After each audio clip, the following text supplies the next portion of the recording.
In this video, we're gonna see how we can export from Zbrush into Unreal Engine 5. And first of all, of course, you need to have Unreal Engine 5 installed, so you need Epic Games.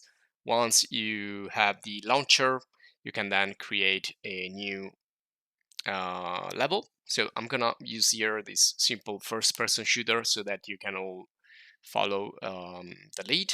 So we're gonna use just a standard project to do the example. So I'm just gonna call this my project X, and here I'm gonna import from Zbrush. Now there are many different things to know when you export, and going from Zbrush to Unreal Engine, you could find a lot of troubles. Now the first trouble is when you have like really high poly models. Of course, this will happen in any software there, and this is the level that just opened up. So try to not to create too heavy meshes, too heavy models, but in this Unreal Engine 5 you have a lot of polygons that you can use. Now the first thing, go to edit, go to plugins here in Unreal Engine and activate Datasmith FBX importer and Datasmith importer, because these are the ones that probably gonna help you to fix issues or to import something coming from Zbrush. Then you want to make sure that again you don't have like I don't know, millions of polygons. You can see here I have like I think 31 millions. So this is a really crazy number. And also in the other subtools I have all of these really high poly, like extremely high poly. Now the problem here is that I cannot go in the divide because accidentally I didn't like save my divisions. So make sure that you have like divisions always available so that you can like go down and export high poly, low poly, depending on the need. And what I need to do right now is just to recreate the mesh using like Z-remesher or the remesh in the subtool. So we have a lot of tools in ZBrush, and if you're interested, you can check the ZBrush video course to know all of these tools to sculpt, paint, recreate the mesh, and so on. Right now, we're just gonna try to export. So I'm gonna try to export here in FBX, and I'm gonna also save this in a specific folder which I called export. So this is where I am like storing all the files. So this will be called UE Warrior, and here you can select if you want to export everything or just the selected object.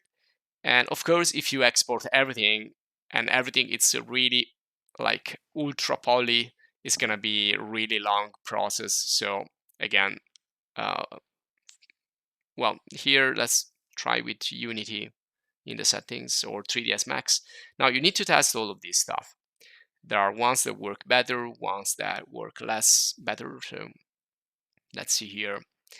And we do want normals, and this is for the textures. So we're gonna try with this and let's see what's gonna happen. But in my opinion, it's really painful to export like really heavy stuff. So try to lower the number of polygons. So let's try. The first thing I would try with my model is to go to the import assets. So go in the button that is up there and then go to Datasmith and go to file import. Now if everything goes smoothly, you won't have any problem here. You will have your nice mesh with the textures and you'll be happy. So let's try. And I have also others that I'm gonna show you later. And so let's do this first test. And in this case, nothing happens. So this is a really bad signal. So what I need to do is try in another way. So I need to go in the content browser, define a folder here. I can create also new folders if I want to be more organized and I can manage everything better. So I'm gonna create this folder called like characters and try here with the import. So right click and import, or you can just click there and import. And again, we're gonna try to do the same exact import with the same exact file. So I just jump ahead with the video, but it took really a long time here. And I do have some assets now in the content browser, but they're all divided because these are different meshes, but I can select all, click and drag, and now let's see if it's good. First of all, it's too small, so I need to scale it. And second of all, is not rotated properly. So perhaps I could try with another type of export, like preset, like Maya or 3ds Max, whatever. So you need to do some tests, but you can see it looks strange. It looks, not really good. So I think there are too many polygons in there that Unreal Engine cannot handle. So um, let's try not to export everything together, but you can also export one by one. And before doing that, you can see here you have another FBX exporter plugin or tool that you can use in Zbrush. And before doing that, you can use Decimation Master, which is gonna like decimate. So you need to pre-process before and then click on Decimate All, and you can choose different types of resolution here. So I'm going for 150K polygons, but you can also do something lower. But let's see what's gonna happen here with this new one. And again, all these tools like Decimation Master and the FBX export, import, that are all explained in the ZBrush video course. So this is just a quick video guide to show you how you can like use the most important features and tools here. So again, I'm gonna import, go through the options there, and this is the one that I have decimated. So basically I've just like decreased the number of polygons extremely. So going from like 31 millions to like 15,000. So it's a lot. And you will see that all those polygons are needed for sculpting and to create really high details. But if you import a lower res or a low poly object, that you can work with the maps, like the normal map or the displacement map. And so all the details will be in the maps and not in the model. So the model will be like a lot lighter, not so heavy. And there you go. Now it looks good. So let's say that that was successful. Now I'm going to show you also here. This is another really heavy project that I created. It's Gorilla, and it has also fiber meshes. Now in ZBrush you have like fiber mesh, you have micro mesh, nano mesh. So there are really a lot of tools that will increase the number of polygons radically. So you need to make sure that it's not so heavy. Now I'm going to use MultiMap exporter for this other example, which is another way you can export. So you have the standard tool export, you have the FBX exporter, and then you can use this one here. Now this is great because you can also export textures, so like ambient occlusion, normal, cavity, and the mesh itself. So you can export everything together. You can export all the subtools. You can merge the maps together to have just a single texture. So you have also here the resolution, a lot of, again, features that you can play with, which are also explained again in the ZBrush video course.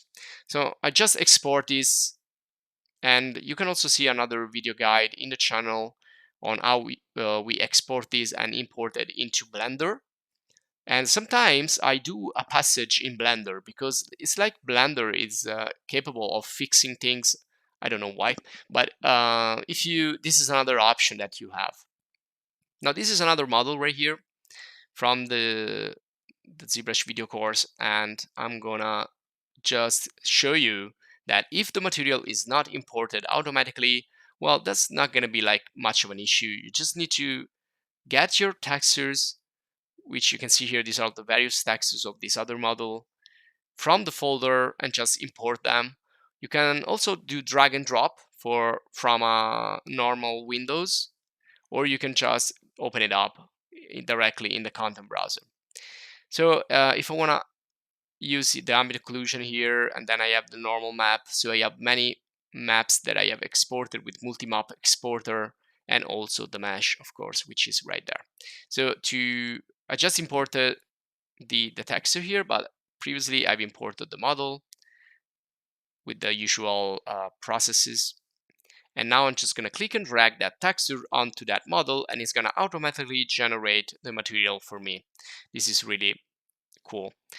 And also, if you want to use other texture, you can open the map all together there. Say, well, these are like being overwritten at the moment, I believe. But let's go here, and this is how the material will look like in a real engine. So all you need to do is fill up the various channels. So if I have an ambient occlusion, just gonna click and drag here, choose texture sample, which is gonna be empty now, and then go here and upload the texture of the ambient occlusion that have been exported from Zbrush. So, and then you need to repeat the operation for all the other texture that you want to use, like the specular, the metallic, the roughness, whatever you have at your disposal, the normal. So let's see also the normal here. So I'm just gonna click and drag again, search for texture node, texture sample, and just open up the normal map and see how it looks. And so sometimes it looks okay, sometimes you need to switch types of normal map, and there are like different types. But all these topics also are covered in the Unreal Engine video course, Unreal Engine 5 video course.